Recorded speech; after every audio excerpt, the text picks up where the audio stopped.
Hi friends, welcome back to my channel. In this video, I want to share with you some tips that helped me find my first job in Sweden. Hi, my name is Mariana and I have been living in Sweden for the last 7 years. These tips are for finding a job in Sweden without Swedish. This is based on my experience and what I did to land my first job in Sweden. So hopefully it will help you too. Put effort on your CV and cover letter.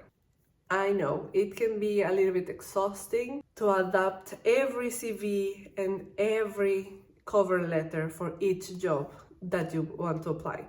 You don't have to do that with your CV. You can just put a great CV, check if any errors, dates, spaces, you need to check it very well. And in the summary, for example, I put a summary. And in the summary, you can adapt that part only for the new job. Otherwise, you can leave it without summary, or you put like a generic summary for your career. That is also okay. But in the cover letter, you really need to adapt every cover letter to every job you would like to apply. I used to hate cover letters. I'm not very fan of them now either, but it's something that it's required in almost every job, so you need to learn how to deal with it. So try to get some keywords from the position that you're applying. For example, if it says like, I need a detail-oriented person, then you can put an example of when you were detail-oriented. You will not put all the keywords in your cover letter. You can, but it's better if you put some examples and make sure you're writing to the correct person.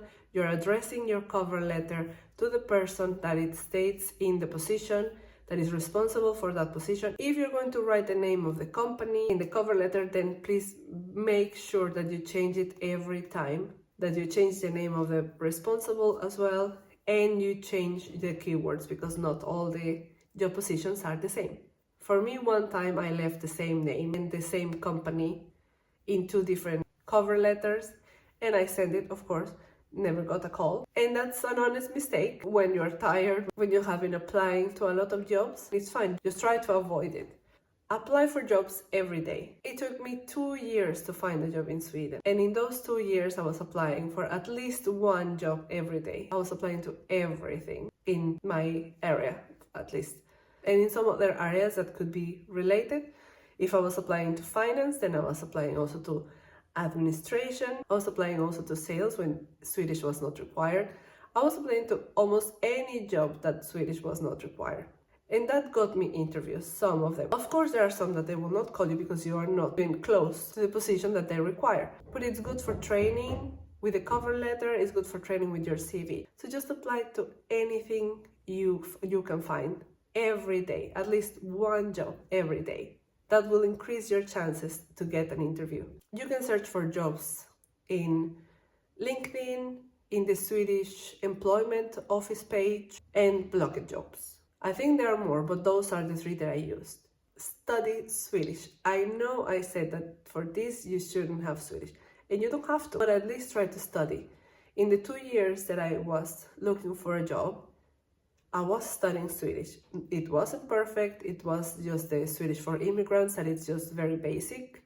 But every time I got an interview, they were asking like, are you studying Swedish? Because I was putting it in my CV. Yes, I'm studying Swedish, but I don't feel confident talking, I was always saying. Sometimes they were trying my Swedish and it was fine, because it was true, I was studying Swedish and I wasn't feeling confident talking in Swedish.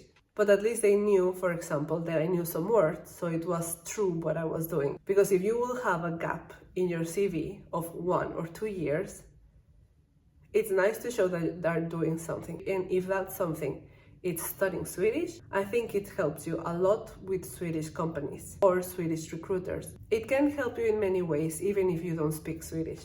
Can help you to prove that you are interested in the culture, that you are interested in blending in, that you are interested in learning something new challenges. It's a very good opportunity to show that if you have that in your CV as well, for example, as a strength. Another advantage of learning Swedish is that you will meet a lot of people there. Some of them, they already have a job, but they are learning Swedish. Some of them, they're looking job just like you, but they can find job before you, and that can be a recommendation. Your teachers can also be a recommendation. Find programs to help you networking. The same as learning Swedish, this will open you doors to meet new people. There are mentorship programs where you can enroll, where they will match you with an expat that has already a job, and then they will explain everything, how things work. You can grow your network that way. It's very good. I used Meetlive. I was there, they introduced me to some people. I didn't get a job from them, but it's nice to know how the Swedish market grows and how to get involved in the Swedish market. There is also Jobbsprånget. With them you can find an internship in a company, and sometimes that internship can lead to a job. You need to actively search for the jobs, but it's a good opportunity to practice as well. There is another one called Yrkesdörren. They will introduce you, or they will match you with someone who is in the same career path as you, and they already have a job as well. So you can have interviews, can help you with your CV, can help you with a cover letter, can help you with some recommendations on what to do, on where to find it for a job, where to apply. These programs are very good. I enrolled in 2 of them, which is Meetlive and Jobbsprånget. None of them got me a job, but both of them helped me to refine my CV, to make it better, and to learn how to do a correct cover letter. So my recommendation is just find any program available. I was also enrolling in program from the Swedish Employment Office. It's good for practice, it's good for growing your network, it's good for refining your skills and learning new skills as well. And remember, you just need to apply and apply and apply. The Swedish market is like a cake. The full cake is easier if you speak Swedish. If you don't speak Swedish, there is a small slice of cake for the English jobs, but a lot of people want that slice. So my suggestion is just to try and learn Swedish as fast as possible, but also keep applying for jobs. Keep applying for jobs every day. That's what helped me. There was a time when there were no more jobs that I could apply. Nothing. No more jobs that I could apply. I had applied to all the jobs that I could without Swedish. So what I did was, I was looking online, I was looking for past jobs open. Now that there were not jobs available, but I was looking for the history of those jobs. And then I was looking for the history of the jobs that I wanted.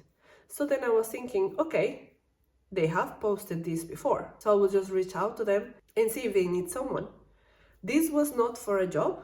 This was asking for an internship, unpaid internship. I just wanted to learn. I just wanted to grow my network and to learn as fast as I could. So I was starting to sending emails like, hi, I know that you have these positions in your company, la la la, and I would like the opportunity to talk to you about maybe an unpaid internship. I applied for like 20 of those, only 2 replied, but I got 1 and I got an unpaid internship. Just try everything you can. Of course, you will not get an answer from everyone, but you can get some answer. These are the steps that helped me find a job in Sweden. I hope they will help you too. Let me know in the comments what do you think, if you think this is useful, and if you like it, and don't forget to subscribe. Thanks for watching.